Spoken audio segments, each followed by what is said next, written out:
तो इस बार का आपका आकलन क्या कहता है? क्या मोदी जी 400 पार कर पाएंगे, या इंडी गठबंधन जो दावा कर रहा है कि इस बार 300 से ज़्यादा सीटें लाएंगे, बहुमत की सरकार बनाएंगे, क्या ये दावा सही साबित होगा? एक भविष्यवाणी ये करेंगे कि राहुल गांधी प्रधानमंत्री कब बन सकते हैं? क्या आपकी भविष्यवाणी योगी जी को पीएम पद पर देखती है? तो बीजेपी में एक क्राइटेरिया होता है ना कि इस उम्र के बाद आप प्रधानमंत्री नहीं बन सकते हैं। तो आपकी भविष्यवाणी क्या कहती कि आने वाले समय में 2029 में क्या फिर से मोदी जी? एक नाम बहुत चल रहा है इस समय, और पीछे तस्वीरों में भी देखें तो कहीं ना कहीं केजरीवाल की भी तस्वीरें लगी हुई हैं।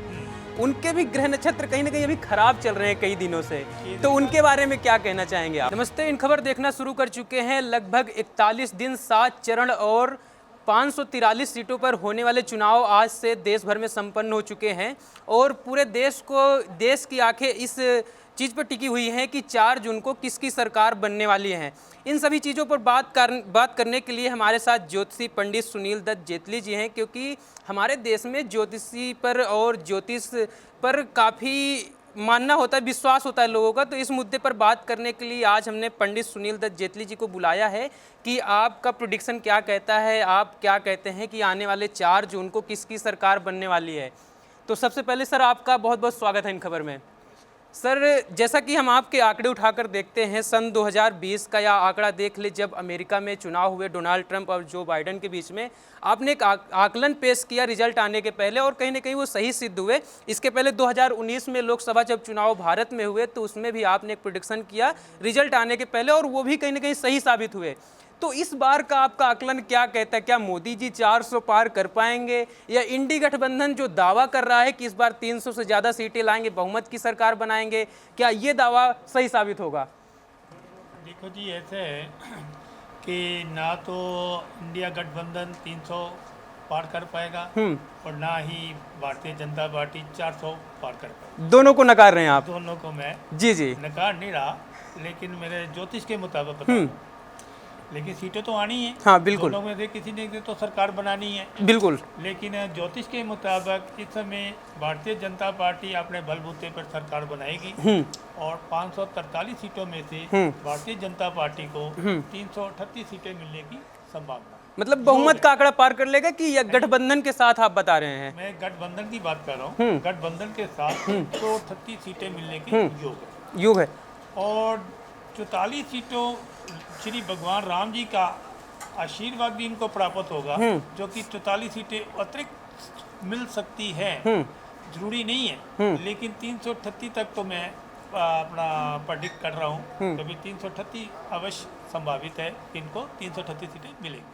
आपने राम जी की बात की, तो कहीं ना कहीं आपका ये इशारा उस तरफ है क्या कि अयोध्या में राम मंदिर बना, तो उसका कहीं ना कहीं फायदा हो सकता है? तो क्या होता है कि भाई इसमें महिलाओं का सहयोग बिल्कुल ज्यादा रहेगा। बिल्कुल। जैसे कोई कांग्रेस का कैंडिडेट है, उसकी फैमिली भी कांग्रेस की है, लेकिन हो सकता है औरतें छुप के राम जी की शरण के आके वो भगवान जी का प्रसाद समझ के भाजपा को 44 सीटों का लाभ हो सकता है। अच्छा सर, प्रेडिक्शन की बात करें तो आपका, जब हम लोग पढ़ रहे थे पिछली बार, जब आपने भविष्यवाणी की 2019 में लोकसभा चुनाव जब हुए, तो आपके इसमें प्रेडिक्शन में लिखा है 336 सीटें, लेकिन जो आंकड़े हैं कि 303 सीटें बीजेपी के पास थी और 50 सीटें एनडीए गठबंधन की, तो तीनों सबकी मिला के कहीं ना कहीं 353 सीटें हो रही थी। तो प्रेडिक्शन कहीं ना कहीं थोड़ा से 19-20 हो गया था? नहीं, ऐसा बिल्कुल, मैंने 336 कही थी तो 336 ही आई थी। हाँ, मैंने प्रेडिक्ट किया था अक्टूबर 2018 के पंचांग में, ठीक, 2019 के चुनाव के बारे में। हाँ।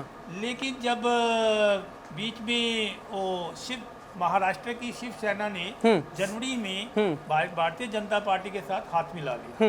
जब हाथ मिलाया तो उनकी 18 सीटें मैंने और ऐड की, 336 और 18 354 सीटें आई थी भारतीय जनता पार्टी। इसलिए मैंने तो प्रेडिक्शन के पहले कहा था, या तो वो अपना समर्थन पहले डिक्लेयर करते, पहले हाथ मिलाते, तो उन्होंने हाथ मिलाया बीच में। कोई बीच में जैसे 2 पार्टनर है, बीच में कोई और तीसरा पार्टनर शेयर अपना दे दे। बिल्कुल, मैंने तो 2 पार्टनर के बारे में भविष्यवाणी की थी। बिल्कुल। लेकिन बीच में कोई और आ जाए कि मेरे पैसे भी जोड़ लो। बिल्कुल। तो उसके तो माइनस करने पड़ेंगे, क्योंकि भविष्यवाणी तो पहले हो चुकी है और एड ऑन बाद में हुआ। हो चुकी थी 6 महीने पहले, मई में इलेक्शन हुए थे और रिजल्ट आया 354 का। हाँ, तो मेरी 336 थी। 18 जनवरी 2019 में उन्होंने अपना हाथ मिलाया और 18 उनके भी ऐड हुए थे। एक भविष्यवाणी ये करेंगे कि राहुल गांधी प्रधानमंत्री कब बन सकते हैं?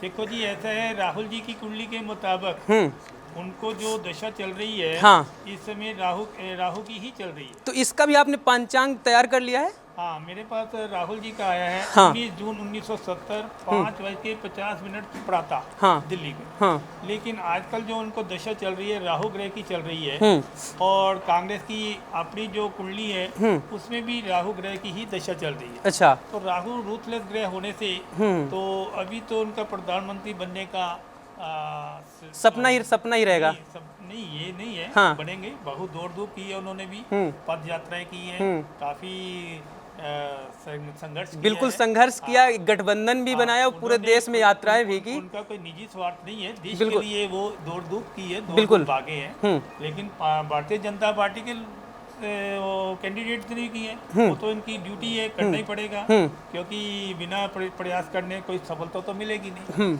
लेकिन बात यह है कि भाई राहुल जी का जो प्रधानमंत्री का 2029 तक का समय, थोड़ा इनको अच्छा समय आने की प्रतीक्षा करनी पड़ेगी।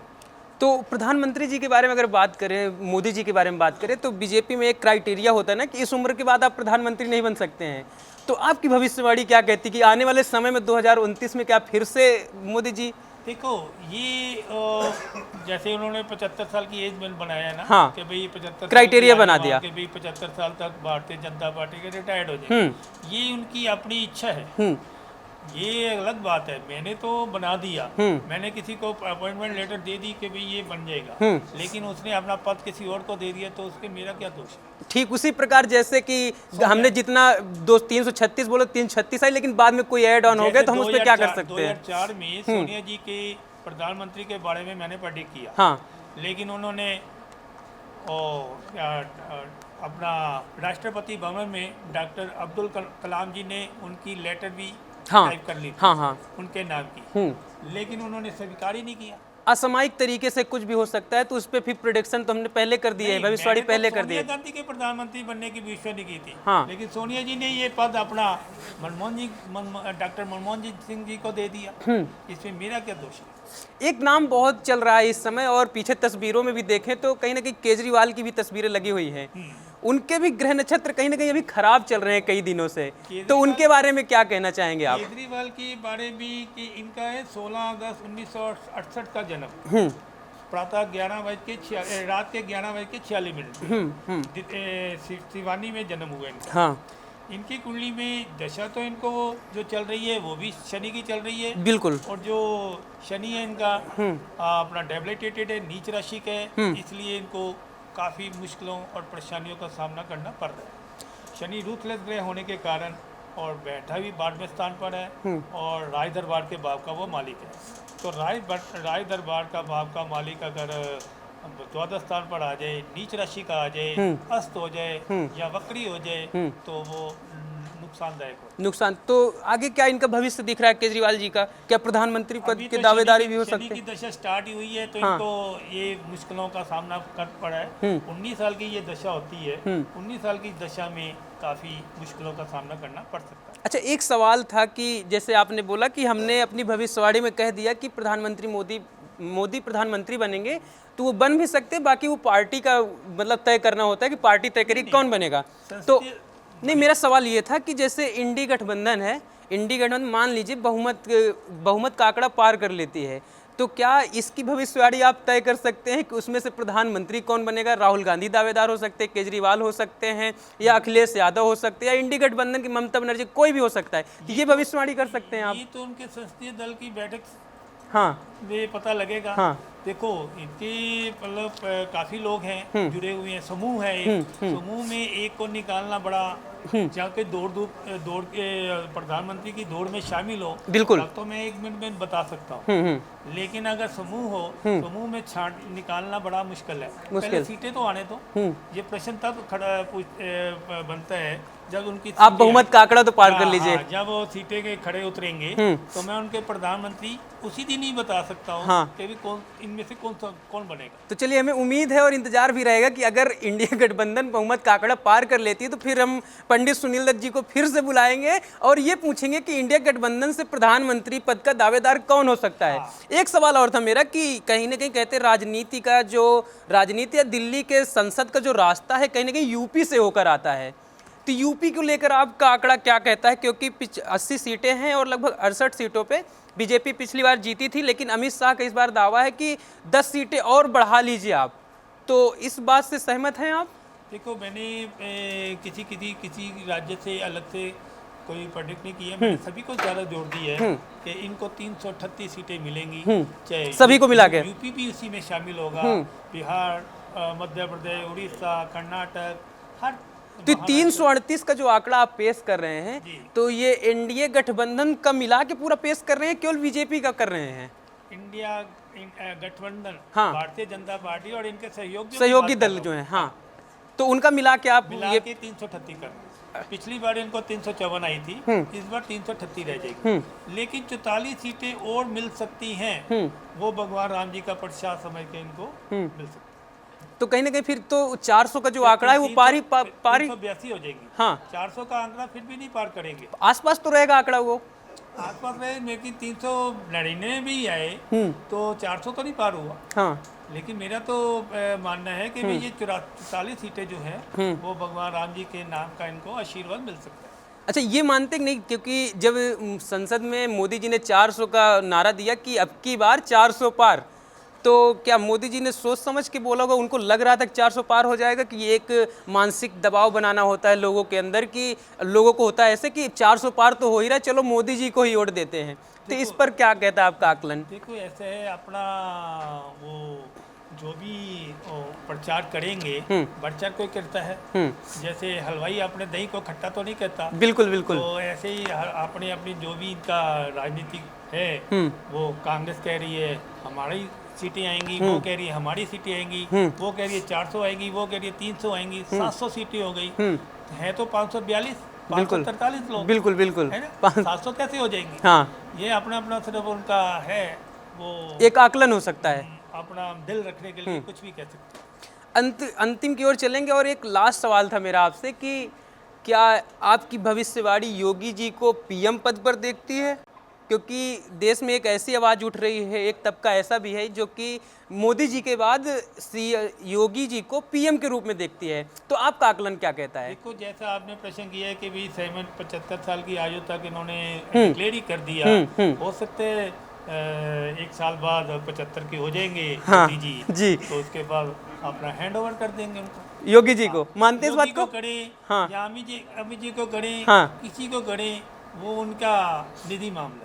बिल्कुल। तो हमारे साथ ज्योतिषी पंडित सुनील दत्त जेटली जी थे, जो कि भविष्यवाणी कर रहे थे, क्योंकि आज से जो मतदान है पूरे देश में समाप्त हो चुका है और सभी को 4 जून का इंतजार है कि 4 जून को क्या रिजल्ट होने वाले, किसकी सरकार बनने वाली। लेकिन उसके पहले एक आकलन होता है, एक आकलन करते हैं कि किसकी सरकार बनने वाली है। और जैसे सर ने बताया कि लगभग 338 सीटें बीजेपी पा सकती है, और इसके अलावा राम का जो प्रसाद के रूप में 40 या 44 सीटें और ऐड ऑन हो सकती हैं। तो चलिए, सब लोग इंतजार करते हैं और 4 जून का खासकर इंतजार रहेगा कि पंडित जी की भविष्यवाणी कहीं ना कहीं सत्य साबित होगी और बीजेपी क्या फिर से सरकार बनाएगी या फिर इंडिया गठबंधन अपना बहुमत का आंकड़ा पार करेगी, और फिर पंडित जी को हम बुलाएंगे कि उसमें प्रधानमंत्री का दावेदार कौन होगा। धन्यवाद।